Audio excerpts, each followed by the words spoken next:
다음으로는 우리 여기를 방문해 주신 우리 보수님들을 위한 폰 하나 마련을 했습니다. 이준석을 만든 사람들.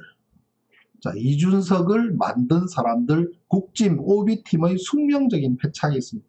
숙명적인 패착.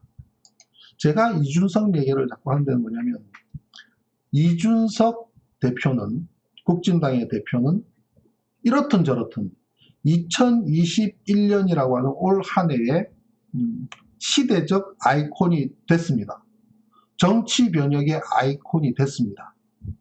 엄청난 사건입니다. 그게 어떤 엄청난 사건인지 사람들이 인지를 잘 못해서 그래요. 우리 지금 여기를 방문하는 우리 보수지사 성향의 분들도 여기 와서 찌질거리는 것 자체가 그들 스스로에서 일어나고 있는 변화를 제대로 인지하지 못하고 있다는 겁니다. 굉장한 사건이에요. 국회의원 한 번 해보지도 않은 30대 청년이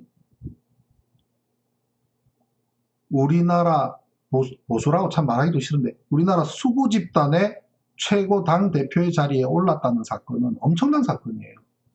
그럼 그에 따라서 상당히 많은 변화가 일어나야만 됩니다. 변화가 일어나지 않으면 망하는 거예요. 누가? 다 망합니다. 다 함께 망합니다. 국진당이 먼저 망하고 그 다음 민주당도 망합니다. 그 변화를 읽지 못하면. 자, 그러면 이준석을 만들 사람들 누군가? 이준석을 만든 사람들에서 국진당 OB팀이 왜 숙명적인 패착을 했는가 보면요, 이겁니다. 이 두 사람의 대결이 상징적이잖아요. 나경원과 이준석, 이준석과 나경원. 이 두 사람의 대결은 엄청나게 상징적인 사건입니다.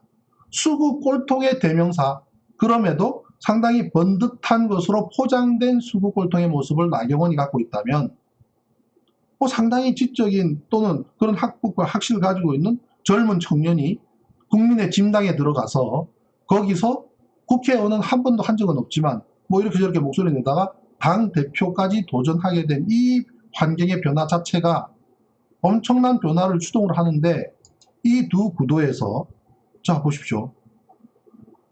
일반 국민으로 대상을 했을 때의 지지율은 이준석과 나경원이 거의 더블 가까이 나오지만 당원조사, 이 당원 중요한 부분은 당원조사에 있어서, 가운데 빨간 줄, 당원조사에 있어서는 나경원이 앞섰습니다. 나경원이 당원 선거조사에서는 앞섰지만 국민 경선에서는, 국민 대상에서는 현저하게 떨어지는 현상은 뭐냐? 국민 경선이 뭡니까? 국민 여론조사는 그 속에 우리가 들어있다는 거예요. 수구 여러분, 그 여론조사 안에 우리가 들어가서 눌렀다는 얘기입니다.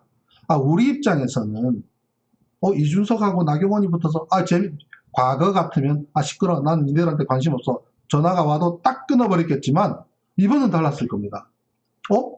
이 젊은 청년, 그래 니들 한번 젊은 청년이 당을 맡아서, 국진당에 당을 맡아서 한번 당대표 해봐, 적극적으로 참여했다는 얘기죠.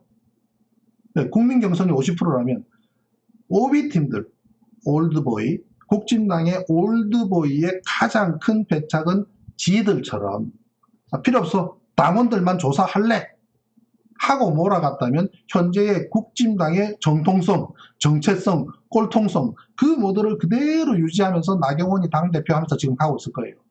차라리 그게 나으면 나을 수 있다는 겁니다. 수구 여러분들의 입장에서는. 그런데 당대표에 대한 후보 적합도 조사에서 나타나듯 일반적인 여론조사에서 26.8대 19.9 이렇게 떨어지고 이준석이 계속 당대표 앞부분에 나와 있는 이 여론조사를 무시할 수가 없잖아요.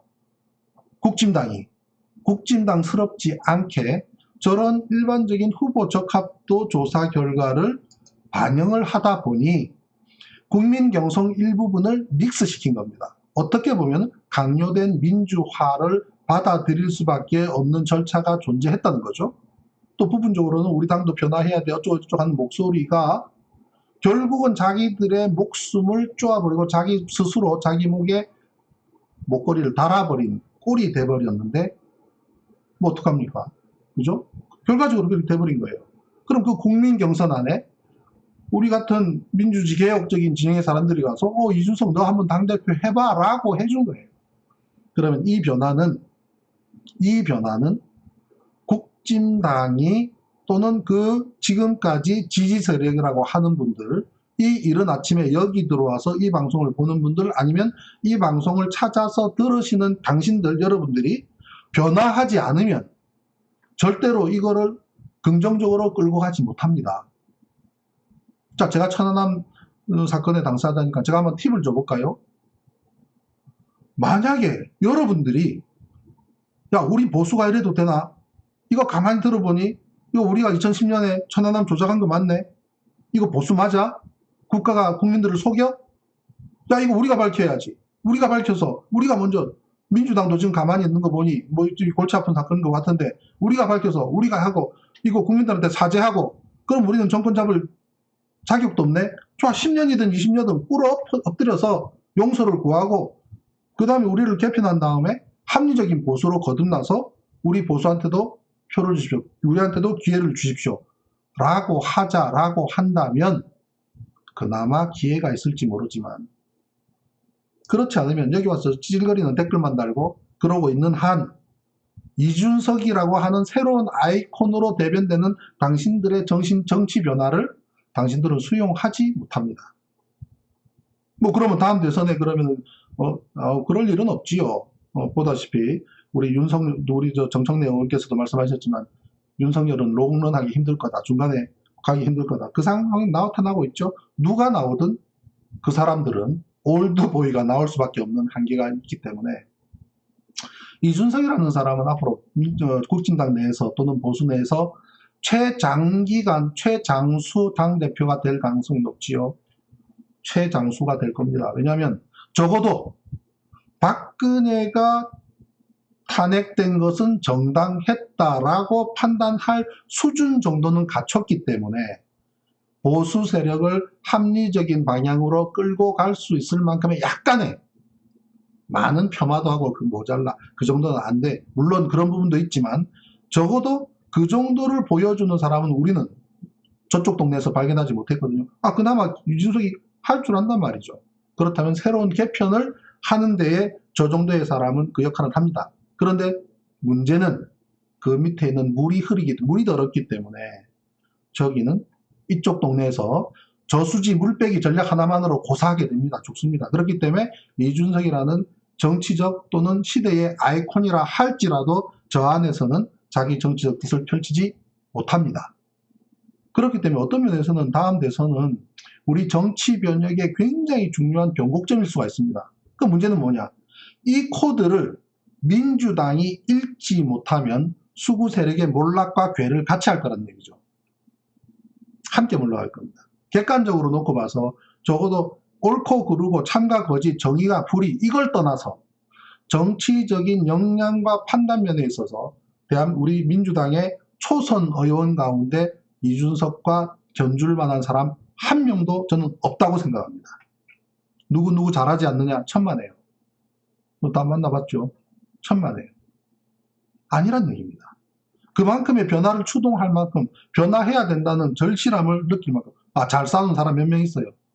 잘 싸우는 사람 몇 명 있지만 그 사람들의 역량이 그만큼 절대로 미치지 못합니다. 그게 우리의 한계죠. 이거를 벗어나야 이 부분을 이겨내야만 이 2021년에 이준석이라는 젊은이가 보수당의 대표가 되는 이 아이콘 변화를 우리의 것으로 가져오고 변화를 추동 속에서 새로운 정치 환경에 적응해 나가게 될 겁니다.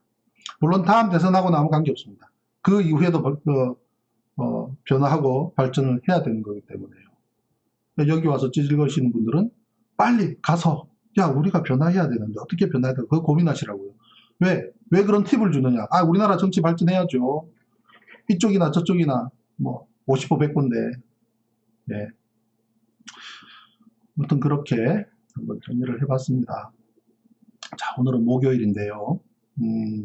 제가 양복을 입거나 아니면 우리 엔딩송으로 오늘 들려드리게 될 그 곡을 들려드리거나 하게 되면 그날은 어딘가 가는 날입니다. 그래서 오늘 오전에 또 이 방송 끝나고 서울중앙지검에 갈 겁니다. 아마 내일 방송에서 말씀드릴 거고요. 예. 그래서 그동안 뭐 서류를 준비하느라고 좀 시간이 많이 들었습니다만은 그런 절차들이 필요합니다. 왜냐하면 응징을 해야 되고요. 응징하지 않으면 불행한 역사는 반복됩니다. 네, 그 응징하기 위해서 꿋꿋하게 계속 가던 길은 가야만 합니다. 그리고 우리 민주당에서 지금 경선을 하고 있습니다만은 윤석열이 모자 썼죠. 그죠? 제가 그랬죠. 석두 모자, 석두 가서 모자 쓴 거, 석두 모자, 간복 이탈, 간이 배 밖에 나온 거죠. 이번 대선에서 천안함 이슈를 또 던져보겠다고 하는 의도가 또 있지요. 네. 그래서 저는 쇠망치를 열심히 준비하겠다. 우리 민주당의 대선 후보들이 뭐 천안함 이슈 뭐 이걸 갖다 하겠다 그럴 필요 전혀 없습니다. 관심 갖지 마세요. 그냥 하던 길 열심히 가십시오. 다만 제가 언제든지 손만 뻗으면 잡아서 후려팰 수 있는 쇠몽둥이는 제가 만들어 놓겠다고 얘기를 했습니다. 괜히 쓸데없이 건드렸다 저쪽 하면 우리 민주당에서 그럴 겁니다. 이것 봐라. 보자 하니 누가 보자기인 줄 아나? 가만히 있으니까 가마떼기인 줄 아나? 야 이놈아 절단면에서 사람이 어떻게 살아남아? 한마디만 해도. 이 철사줄은 뭐야? 한마디만 해도. 쌍끌이로 어뢰를 건져? 요 한마디만 해도 그냥 죽게 됩니다. 저쪽 동네는. 그거 다 만들어 놓겠다는 얘기입니다.